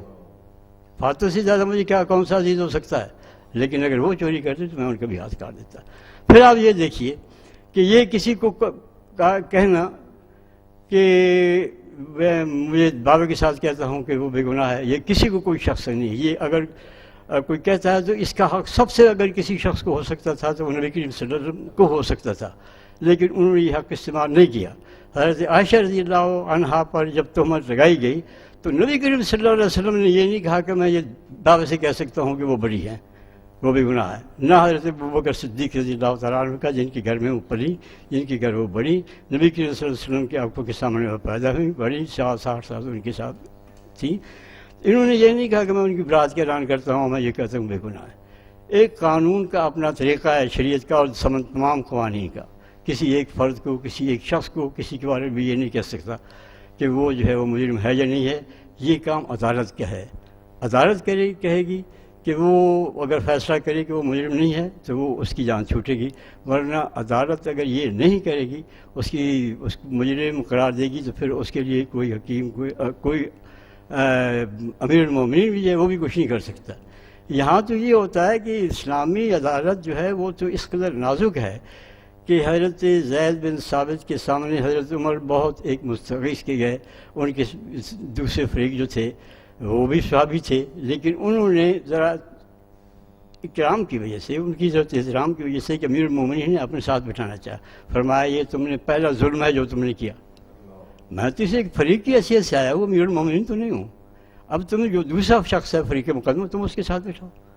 بلکہ یہاں تو اسلامی عدالت یہ ہے کہ ایک شخص، ایک خلیفہ راشد کو ایک جج نے ان کی کنیت سے پکارا۔ کنیت کے سے کہنے کا مطلب یہ ہوتا ہے کہ وہ نام نہیں لیتے بلکہ ابو یا اس طرح کے کیسے پکارتے، تو انہوں نے کہا کہ نہیں، یہ جو ہے یہ تو اس شخص کو پکارا جاتا ہے، اس کو خطاب کیا جاتا ہے اس سے جس کی عزت زیادہ ہو دوسرے میں۔ تو میں تو ایک فریق مقدمہ ہوں، میری عزت اس سے زیادہ بڑھ گئی، یہ ناانصافی ہے۔ تو اسلامی عدل جو ہے وہ اس بات کو گوارا نہیں کرتا کہ کوئی امیر ہو یا فقیر ہو وہ کسی کی اعلان نہ کسی کو مجرم ٹھہرا سکتا ہے نہ کسی کو جرم سے بری قرار دے سکتا ہے۔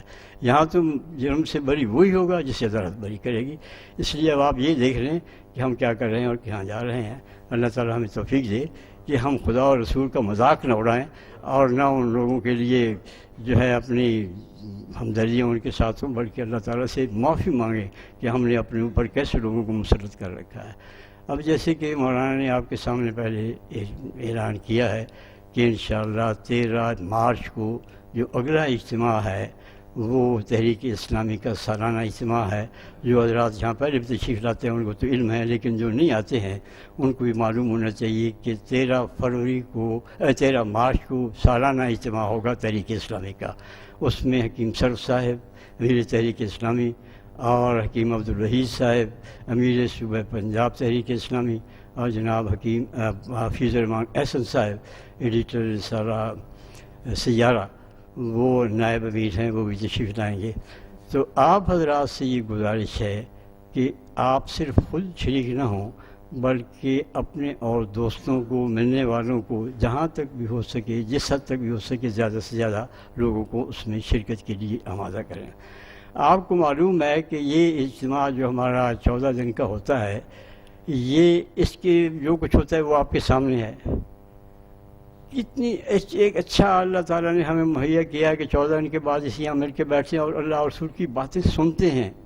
یہ تو اب ہماری قسمت ہے اور ہماری ہمت ہے کہ ہم کس حد تک ان پر عمل کریں، لیکن ایک ہمیں ماحول تو پیدا مل جاتا ہے جو اس سے ہمارے دل میں تقویت پہنچتی ہے کہ ہم کوئی اکیلے مسافر نہیں ہیں اس راستے پر چلنے والے، ہم ایک قافلہ ہیں، گروہ ہیں۔ وہ قافلہ بڑا ہے یا چھوٹا ہے، اور یہاں خلوص نیت کے ساتھ یہاں سے کوئی ریوڑیاں نہیں بڑھتی ہیں یا کوئی مٹھائی نہیں بڑھتی ہے کہ کوئی اس کے لیے آیا اور نہیں، صرف ایک اللہ کے اور اس کے رسول کا کلام اور اس کی جو ہے تعلیمات ان کو سننے کے لیے ہم یہاں آتے ہیں۔ دوسری گزارش میری یہ ہے کہ یہ جو اجتماع ہوتا ہے ہمارا 14 دن کا، ایک حصہ وہ ہوتا ہے، اس کے 2 حصے ہیں۔ ایک حصہ وہ ہوتا ہے جس میں کہ درس قرآن سے شروع ہوتا ہے، جس میں مولانا محمد اسحاق صاحب درس قرآن مجید آپ کے سامنے دیتے ہیں۔ ایک حصہ آدھا گھنٹے کا اس سے پہلے ہوتا ہے، جس میں ہم عام طور پر مولانا مودودی رحمۃ اللہ علیہ کی کوئی کتاب جو ہے اس میں سے کچھ حصہ پڑھ کے سناتے ہیں اور اس پہ پھر مولانا یا دوسرے لوگ اس میں شریک ہوتے ہیں۔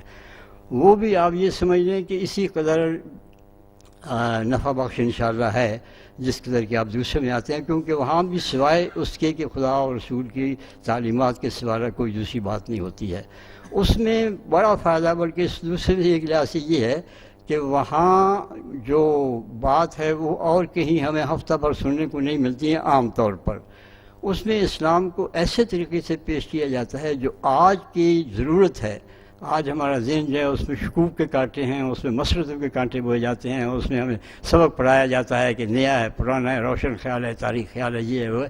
وہاں یہ ہے کہ اللہ اور اس کے رسول کی تعلیمات کو، اس میں یہ مولانا مودودی کی تحریر کا کمال یہ ہے کہ وہ آج کی زبان میں بہترین ادب میں اللہ اور رسول کی تعلیمات کو ایسی زبان میں ادا کرتے ہیں اور ایسے دلائل کے ساتھ ادا کرتے ہیں، کوئی بڑے سے بڑا منکر جو ہے وہ اس سے اتفاق کرے یا نہ کرے، اس سے جو ہے ان کو رد نہیں کر سکتا ان کی دلیل کو جو ہے۔ تو وہ چیزیں جو ہیں وہ اس کے لیے بھی آپ ہفتہ وار یہ 14 روزہ اجتماع جو ہوتا ہے اس میں تشریف لایا کریں، اس میں حاصل ہوا کریں۔ اس میں ہر شخص کو یہ بھی موقع ہوتا ہے کہ جو سوالات ان چیزوں کے سننے سے کسی کے خیال میں کوئی پیدا ہوں وہ پیش کر کے ان کو پھر بحث ہوتی ہے، مولانا خود ان کے پھر جواب بھی دیتے ہیں، سب کچھ ہوتا ہے۔ تو یہ ہے کہ یہ اب دیکھ لیں کہ اس وقت جو کچھ ہے وہ سیلاب جو ہے وہ ہمارے گھروں میں داخل ہو گیا ہے۔ اب سیلاب کہیں دور نہیں ہے کہ وہ آئے گا اتنے میں ہم کوئی سامان اٹھا کے کہیں اور پہنچ جائیں گے، یہ نہیں ہے بات۔ اب ہمارے لیے کوئی گنجائش نہیں ہے کہ ہم سامان اٹھا کے کہیں اور پہنچ جائیں۔ جو سیلاب ہے اب ہمارے گھر میں پہنچ چکا ہے، اس لیے ہمیں اپنے گھروں کو اور اپنے ماحول کو، اپنے پڑوس کو اس سیلاب کی زد سے بچانا چاہیے، جو فحاشی کا سیلاب ہے، جو خیانت کا سیلاب ہے، جو بدجانتی کا سیلاب ہے، جو اللہ اور رسول کی تعلیمات سے بغاوت کا سیلاب ہے۔ اللہ تعالیٰ ہمیں توفیق دے کہ ہم نے کی کریں۔ یہ ابھی تو دعا سے پہلے اگر کسی دوست کے ذہن میں کوئی سوال ہو تو کر لیں۔ باقی جو حکیم صاحب نے بات بیان کی وہ تو ساری باتیں آپ کے علم میں کیا تماشا بن گیا. دین تو دین رہا, دنیاوی قانون کا بھی ٹھٹھا اڑایا جا رہا کہ ایک مقدمہ ہے ابھی عدالت میں جانا, اس کے بارے میں پہلے ہی اعلان ہو رہے ہیں صدر مملکت کی طرف سے کہ میں دعوے سے کہتا ہوں کہ وہ بے گناہ. اب ایک جسٹس ریٹائرڈ سپریم کورٹ کے ان کا بیان تھا, انہوں نے کہا اب کہاں چالان پیش ہوگا اور کون سی عدالت کو فیصلہ دے گی, فیصلہ تو ہو گیا, اب سارا معاملہ ختم, نہ کوئی کیس بڑھے گا نہ. تو ظلم کی انتہا ہے, بالکل ظلم کی. ملک آئے اس ارادے سے اسی لایا گیا, لائے اس نیت سے گئے کہ اس ملک کو برباد کر دو, انڈیا کے ساتھ مل جاؤ, سرحدیں ختم کرو. کیا ہو رہا, وہ ایک عورت بدماش ہو گئی, وہاں انہیں بوسے دیے ہیں. فلم میں وہ بھی بیان دے رہی کہ کیا بگڑ گیا اگر میں بوسے دے کر ہی صلح کرا دوں اور یہ مل جائیں گے آپس میں ہندوستان پاکستان.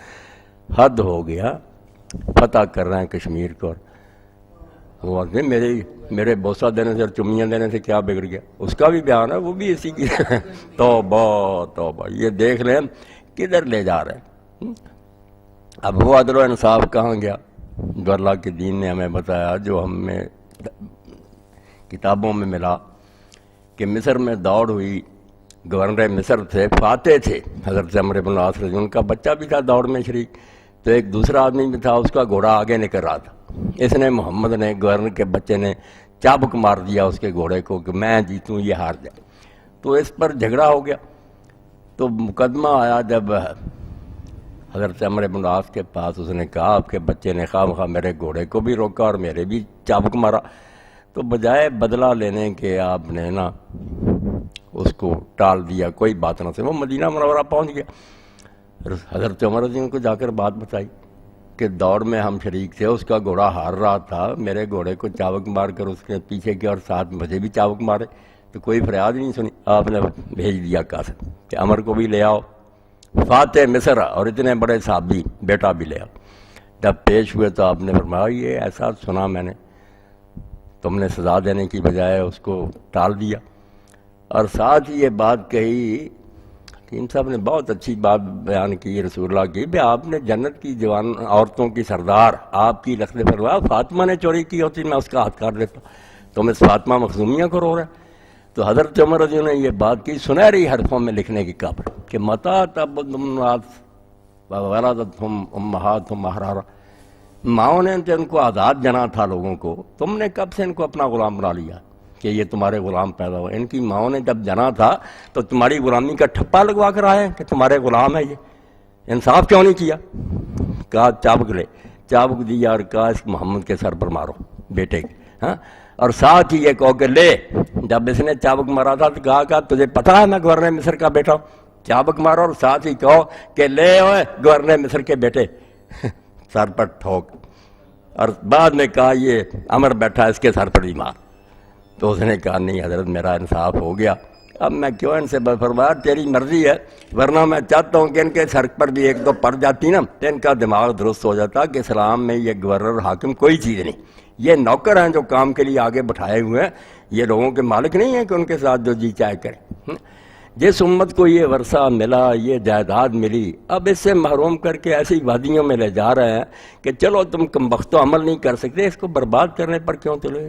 یہ میراث قائم تو رہنے دو, کبھی کوئی آئے گا اللہ کا بندہ تو یہ احساس ہوں گے, لوگوں کے خیال تو رہے, عقائد اور نظریات بدل رہے. اور وہ بات جو حکیم صاحب نے فرمائی نا, ان کی ہمیشہ سے یہی کفار کی عادت ہے جو بے دین ہے نا, اساطیر الاولین, کہ یہ تو پرانی باتیں ہیں, افسودہ ہیں, روشن خیال بنو, جدت پسند بنو. انبیاء کی تعلیم کو کہتے ہیں یہ پرانے افسانے. بھائی پرانی ہونے سے کوئی بات غلط ہو جاتی, اگر کہا جائے کہ سچ بولنا ٹھیک ہے, آدم علیہ السلام سے شروع کیا ہے اس بات کو, قیامت تک یہ ٹھیک ہی رہے گی. اگر ہم کہتے ہیں کہ آگ گرم ہے پانی ٹھنڈا, تو یہ چیزیں بدل جائیں گی. زمانہ ایک, حیات ایک, کائنات بھی ایک, حدیث ہے بے خبراں, قصہ ہے قدیم و جدید. بیوقوف کہتے ہیں یہ پرانی ہے, یہ نئی پرانی چیزیں دنیا کی ہوتی ہیں, جو اقدار ہیں, ویلیوز ہیں, اصول ہیں, وہ بھی کبھی نئے پرانے ہوتے ہیں. سچ ہمیشہ اچھا ہے, جھوٹ برا ہے, انصاف نیکی ہے, ظلم برائی ہے, یہ چیزیں بدلتی نہیں. جو ان کو بھی بدلنے پر تل جاتے ہیں نا, وہ تو دنیا کو میرے تماشا بنا دیتے, کوئی قانون ہی نہیں, کوئی اصول نہیں. گئے گزرے زمانے میں بھی دین کا جو اثر تھا وہ علامہ اقبال فرماتے ہیں, دیکھا آپ نے سطوت آئین پیغمبر نگر، اللہ کے رسول کے دین کا روب دیکھ، یافت مورے بر سلیمان ظفر، ایک کیڑی سلیمان پر فتح پا گئی، مقدمہ ایک طرف حضرت سلیمان سمجھ لو، ایک طرف چونٹی۔ کیا تھا معاملہ کہ سلطان مراد ٹرکی کا سلطنت عثمانیہ کا بہت جابر سلطان تھا، تو مسجد تعمیر کرائی، دیکھنے گیا، پسند نہیں آئی، بادشاہ کی طبیعت مطلق العنانی جو تھی، معمار سے کہا ہاتھ نکال، اس نے ہاتھ نکالا، کاٹ دیا۔ اس بیچارے کو یہی سوجی، وہ قاضی کے پاس چلا گیا، شرعی عدالت میں قاضی بیٹھا، گئے گزرے زمانے میں بھی، اس نے جا کر کہا میرے ساتھ سلطان نے یہ کیا، قاضی نے پروانہ جاری کر دیا کہ عدالت میں پیش ہو۔ اب یہ یورپ بھی کہتا ہم نے مساوات اور آزادی دنیا کو دے دی، وہ ابوالکلام ٹھیک کہتے، کہاں ہے آزادی؟ اب بھی بادشاہ مستثنیٰ عدالت میں نہیں حاضر ہوگا، پارلیمنٹ کیا دیتی ہے، کوئی عدالت نہیں اس کو بلا سکتی، صدر پر کوئی مقدمہ، کہاں ہے وہ حریت راضی؟ وہ اسلام تھا جہاں حضرت عمر پیش ہوتے تھے۔ جب وہ بلایا، رنگ شاز ہے سے قرآن پڑھی، جب پروانہ سنا تو بادشاہ کا رنگ قرآن کے رعب سے اڑ گیا، اس نے کہا اب تو قیامت آ گئی، ہاتھ کٹ جائے گا، قرآن نہیں چھوڑے گا۔ پیش ہو گیا، قاضی نے پوچھا کہ یہ ہاتھ کٹا ہے اس کا، یہ مظلوم میرے سامنے کھڑا ہے، اس نے کہا ہاں میں نے کاٹ دیا۔ اس نے کہا پھر بادشاہ کا خون جو ہے نا، خون شاہ رنگی طرح معمار نے، معمار کے خون سے آپ کا خون جو زیادہ سرخ نہیں ہے، نکالو ہاتھ۔ قرآن کہتا وَلَكُمْ فِي الْقِصَاصِ حَیَاتٌ، دنیا اسی وقت تک آرام سے رہ سکتی جب تو بدلہ لیا جائے، نکالو ہاتھ، نکال دیا ہاتھ، بے بس ہو کر۔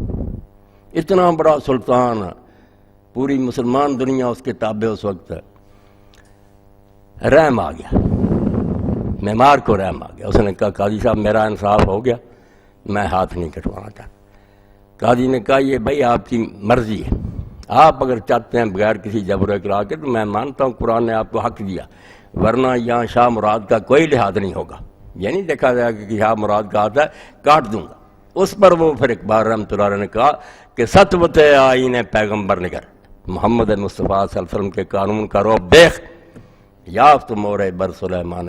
وہ بیچارہ کیا تھا؟ چونٹی تھا، یہ سلیمان تھا وقت کا، مگر بے بس ہو گیا قانون۔ مگر یہ ظالم بالکل یہ ساری اقدار رسول برباد کر دینا چاہتے ہیں، مگر کامیاب نہیں ہوں گے انشاءاللہ۔ اللہ اپنے دین کا محافظ، اللہ کے رسول نے کہا کہ جب تک دجال کو قتل کرنے کے لیے عیسیٰ ابن مریم نہیں نہ آتے علیہ السلام، اس وقت تک کوئی نہ کوئی گروہ کسی نہ کسی ملک میں رہے گا، لوگ ان سے لڑائیاں کرتے رہیں گے مگر ان کا بگاڑ کچھ نہیں سکیں گے، وہ دین کا جھنڈا جو نا اس کو سرنگوں نہیں ہونے دیں گے، لے کر چلے آئیں۔ بالکل تیاری تو اس کے لیے، مگر آپ بے فکر ہیں اس کا قاتل بھی آ جائے گا، اللہ وقت پر نا عیسیٰ علیہ السلام کو بھی نازل کرے گا، امت کو بھی توفیق دے دے گا، ہمیں بھی ایک لیڈر مل جائے گا جو پہلے ہی میدان کر دے گا ہمارا امام المہدی، اسٹیج ٹھیک ہو جائے گا، وہ آ جائیں، کام تو ہوگا، مگر ہمیں بہرحال اس وقت تک جو ہمارے بس میں وہ تو کرنا ہی چاہیے۔ ہم سو جائیں تو پھر تو یہ لٹیرے سب کو لوٹ کر لے جائیں، اللہ مدد کرے گا، بالکل اللہ تعالیٰ ان کو پکڑے گا، بڑے بڑوں کو اس نے پکڑا، چھوڑے گا نہیں۔ مگر وہ کوثر اب اللہ تعالیٰ اسے بھی معاف کرے، نیازی مرحوم، اس نے کچھ اشعار لکھے تھے جب وہ جماعت میں تھا، تو اس وقت چلا گیا نا، شادی ہوئی تھی مولانا رحمۃ اللہ علیہ کی وجہ سے ہوئی تھی، تو پہلی عید ہی جیل میں آئی، تو پھر اس نے زرع گل تو اس کا دیباچہ مولانا اسرائیل صاحب نے لکھا تھا کہ بھائی مجھے شاعری سے دلچسپی نہیں، مگر اس کے شعر تو بالکل ایسے ہی جیسے میرے اپنے دل کی واردات، بولتا تو اچھا تھا لکھتا بھی۔ تو اس نے یہ بات کہی تھی، عروس دہر سنا ہے کہ چند دیوانے، زمانے کو مخاطب کر کے کیا ہے، زمانے کی دلہن، زمانے کو دلہن کا نا، عروس دہر سنا ہے کہ چند دیوانے، لہو کے عطر سے گیسو تیرے سنوار آئے۔ کچھ دیوانے نکلتے رہے جن کو لوگ سمجھاتے رہے کہ مر جاؤ گے، کیا لوگے تم، حالات خراب ہیں، کوئی تمہارا ساتھی نہیں، مگر وہ دیوانے جو تھے نا، لہو کے عطر سے اپنا خون دیا اور وہی عطر بن گیا زمانے کا، پھر دین بچا رہا۔ عروس دہر سنا ہے کہ چند دیوانے، لہو کے عطر سے گیسو تیرے سوار آئے، حیات خضر بھی ہو ان کے عوض نہیں منظور۔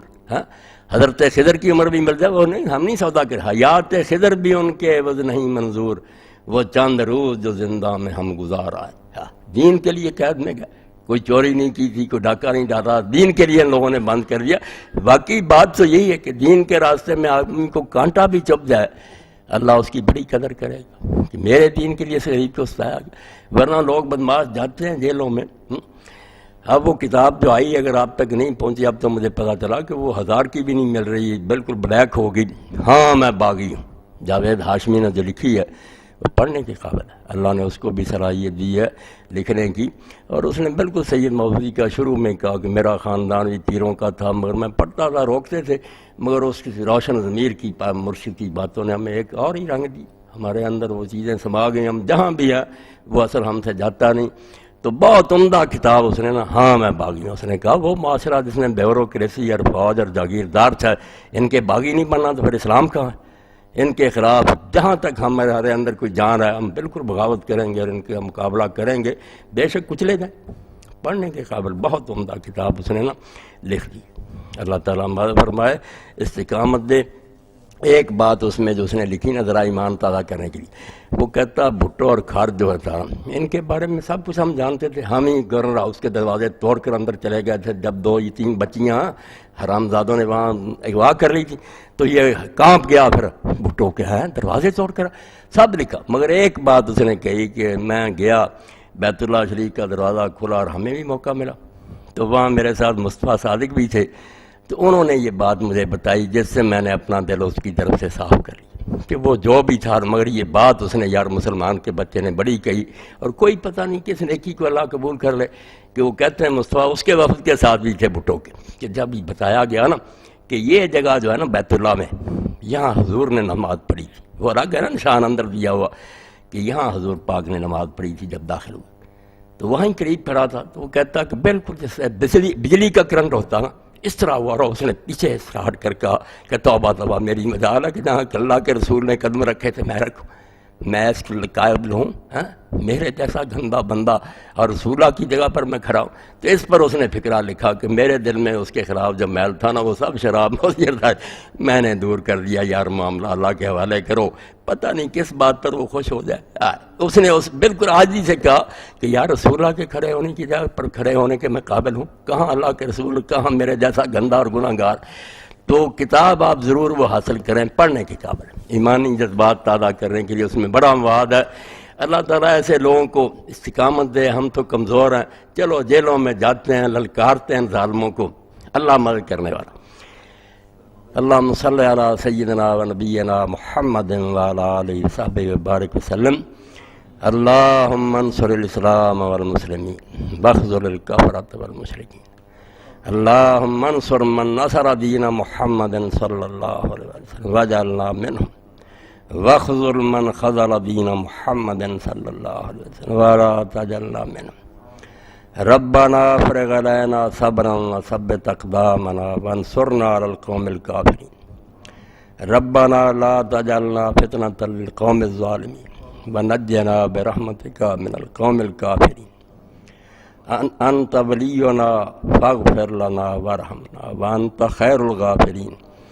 اللہم استر عوراتنا وآمن رواتنا۔ اللہم انا نجعلک فی نحورہم ونعوذ بک من شرورہم۔ اللہم منزل الکتاب مجری السحاب سریع الحساب حازم الاحزاب۔ اللہم اہزمہم وزلزلہم۔ وصلی اللہ تعالی علی خیر خلقہ محمد وآلہ واصحابہ اجمعین۔ اجتماع کو کامیاب بنانے کے لیے بالکل کوشش ہے کہ ماسٹر اس کے بارے میں کچھ وہ چھپوائیں ہی نہیں۔ ہاں